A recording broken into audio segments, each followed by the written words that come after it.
नमस्कार, PP news line के prime time में आप सबका स्वागत। मैं हूं रजनी अनुभव। आइए सबसे पहले नजर डालते हैं आज दिन भर की प्रमुख सुर्खियों पर।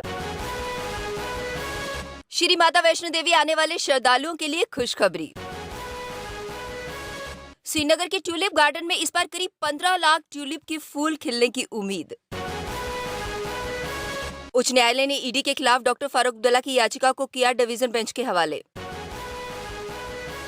और चोरी की वारदात में लिप्त फयाज पुलिसकर्मी का हाथ छुड़वाकर हुआ फरार। अब समाचार विस्तार से।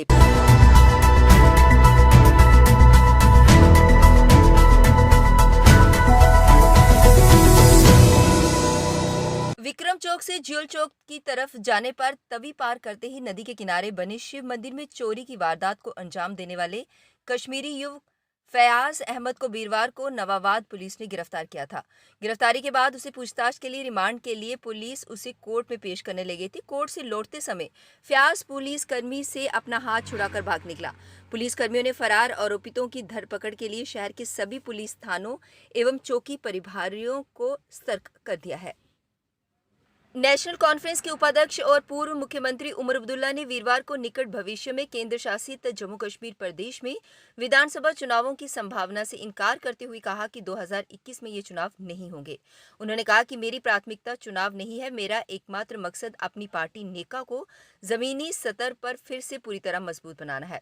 उन्होंने कहा कि परिसीमन की प्रक्रिया पूरी होने के बाद यहाँ विधानसभा चुनाव होंगे। परिसीमन आयोग का कार्यकाल फिलहाल मार्च 2022 तक बढ़ाया जा चुका है और इस बात की क्या गारंटी है कि इसका कार्यकाल भविष्य में नहीं बढ़ाया जाएगा।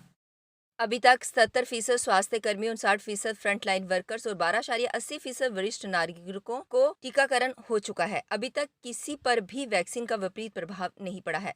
स्वास्थ्य एवं चिकित्सा शिक्षा विभाग के वित्तीय आयुक्त ने ये जानकारी मुख्य सचिव वीआर सुब्रमण्यम को दी। जनवरी से शुरू हुए कोरोना वैक्सीन के टीकाकरण की अब तक की स्थिति की समीक्षा के लिए बुलाई गई बैठक में अन्य कई अधिकारी भी मौजूद थे। जम्मू कश्मीर में कोरोना वैक्सीन के टीकाकरण को लेकर अब उत्साह नजर आ रहा है, लेकिन इसमें एक चिंताजनक तथ्य भी जुड़ गया है। जम्मू कश्मीर उन राज्यों व केंद्र शासित प्रदेशों में शामिल हो गया है जहां पर वैक्सीन अधिक जाया हो रही है। जम्मू कश्मीर में इस्तेमाल हो रही वैक्सीन से कुल 6.6% अभी तक जाया हो चुकी है। वहीं अच्छी बात यह है कि जम्मू कश्मीर में वीरवार को रिकॉर्ड 43,000 लोगों ने एक ही दिन में टीकाकरण करवाया। जम्मू कश्मीर राष्ट्रीय औसत से थोड़ी सी अधिक वैक्सीन जाया हो रही है। राष्ट्रीय स्तर पर ये औसत 6.5% है, लेकिन जम्मू कश्मीर में ये 6.6% है। पर्यटकों के लिए आकर्षण का केंद्र रहने वाले श्रीनगर में स्थित एशिया के सबसे बड़े ट्यूलिप गार्डन में इस बार करीब 15 लाख ट्यूलिप के फूल खिलने की उम्मीद है। पर्यटकों को कश्मीर की ओर आकर्षित करने के लिए जहां एक और पर्यटन विभाग कई राज्यों में रोड शो कर रहा है, वहीं घाटी में जमीनी स्तर पर पर्यटकों को लुभाने के लिए ट्यूलिप गार्डन को खोलने के लिए भी तैयारियां शुरू हो चुकी हैं। पहले अनुच्छेद 370 के हटने और कोविड के चलते लगे लॉकडाउन के बाद से पर्यटकों की संख्या में आई गिरावट से हुए नुकसान की भरपाई करने के लिए पर्यटन विभाग पूरा प्रयास कर रहा है। उच्च न्यायालय ने वीरवार को प्रवर्तन निदेशालय के आदेश के खिलाफ पूर्व मुख्यमंत्री डॉक्टर फारूक अब्दुल्ला की याचिका को डिवीजन बेंच के हवाले कर दिया।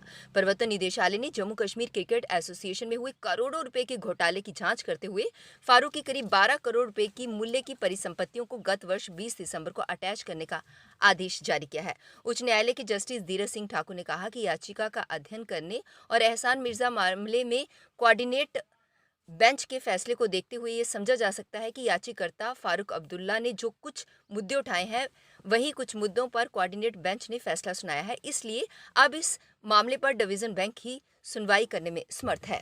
अब वक्त हो चला एक ब्रेक का, मिलते हैं ब्रेक के बाद। हमारे यहाँ बढ़िया क्वालिटी के ब्रांडेड स्पेक्टिकल्स, सनग्लासेस और कॉन्टेक्ट लेंसेज मिलते हैं। आपका भरोसेमंद एक ही नाम, Gem Opticians Gandhinagar, Gem Opticians Nai Basti, Gem Opticians Amphalla, Gem Opticians Trikuta Nagar. Break के बाद बढ़ते हैं अगली बड़ी खबर की तरफ। सांबा पुलिस ने एक बड़ी कार्यवाही को अंजाम देते हुए सांबा से 2224 शराब की बोतलों की खेप को बरामद किया है। मामला दर्ज कर लिया गया है और आगे की कार्यवाही जारी है। 24 शराब की बोतलें जो कि फर्स्ट चॉइस विस्की की हैं बरामद हुई, जो कि हरियाणा में बनी हुई है। अब ये किस लिए लाई गई थी और कब लाई गई और कहाँ ले जानी थी और कब की लाई हुई है, ये इन्वेस्टिगेशन का विषय है। इसके लिए हमने पर्चा चाक कर लिया हुआ है और इन्वेस्टिगेशन के बाद इसकी पूरी जो है तह तक पहुँचा जाएगा। अभी ऐसा कुछ नहीं है, अभी फ़िलहाल हमने खेप ही बरामद की है और ज्यों-ज्यों हमें इसकी आगे डेवलपमेंट होती है तो इसमें गिरफ्तारी भी ज़रूर होगी और हम इसमें कामयाब होंगे कि ये कहाँ से आई और डेस्टिनेशन क्या थी। अपनी मांगों को लेकर पैरामिलिट्री फोर्सेस ने आज विरोध प्रदर्शन किया। उन्होंने विरोध करते हुए केंद्र सरकार को आड़े हाथों लिया। उन्होंने कहा कि केंद्र सरकार की तरफ से उन्हें सिर्फ आश्वासन ही मिलता है, लेकिन आज तक उनकी मांगों पर गौर नहीं किया गया। उनका कहना यह था कि 72 सीसी को एक अलग सेक्टर में उन्हें तब्दील किया जाए ताकि उनकी जो दिक्कतें हैं उन्हें दूर किया जाए। उन्होंने कहा कि जल्द से जल्द उनकी मांगों को पूरा किया जाए। उन्होंने कहा कि अगर उनकी ये मांगे जल्द से जल्द पूरी नहीं होती तो वे उग्र प्रदर्शन करने के लिए मजबूर हो जाएंगे, जिसका प्रशासन जिम्मेवार होगा। रिक्वेस्ट करता हूँ हमारी डिमांड को ज़्यादा से ज़्यादा हाईलाइट करें और लेफ्टिनेंट गवर्नर सर को जे बजाय बाज हमारी हमने दिसंबर महीने से मैं एप्लीकेशन दे रहा हूँ और लेफ्टिनेंट गवर्नर को डेलीगेशन मिलने के लिए पैरामिलिट्री फोर्सेस का, आज तक कर उसका कोई रिप्लाई नहीं मुझे आया। मैं 24 लेटर्स जो उनके पीए को पर्सनल सेक्रेटरी को भेज चुका हूँ, लेकिन एक जवाब का लेटर नहीं आया। इसका मतलब जो बीजेपी के जो आरएसएस के कहने पे, जहाँ बीजेपी के कहने पे उन्हीं आदमी को डेलीगेशन मिलता है जो बीजेपी के आदमी दूसरे को नहीं मिलता। तो मैं मीडिया के माध्यम से बंधु से रिक्वेस्ट करता हूँ हमारी बात लेफ्टिनेंट गवर्नर से आगे पहुँचाई जाए और नरेंद्र मोदी के आगे जय हिंद जय भारत। बलदेव इंफोटेक कॉलेज के अधिकारियों की गुंडागर्दी देखने को मिली। आईटीबीपी एग्जाम देने आए स्टूडेंट्स को बिना वजह इन लोगों द्वारा परेशान किया गया, जिसके लिए उन्हें काफ़ी दिक्कतों का सामना करना पड़ा। उनका कहना यह था कि वे दूर दराज इलाकों से यहाँ एग्जाम देने आए हैं और अधिकारियों द्वारा उन्हें बेवजह परेशान किया जा रहा है। पीपी न्यूज लाइन के प्राइम टाइम के आज के इस अंक में बस इतना ही। मुझे और मेरी पूरी टीम को दीजिए इजाजत और आप जुड़े रहिए पीपी न्यूज लाइन के साथ। नमस्कार।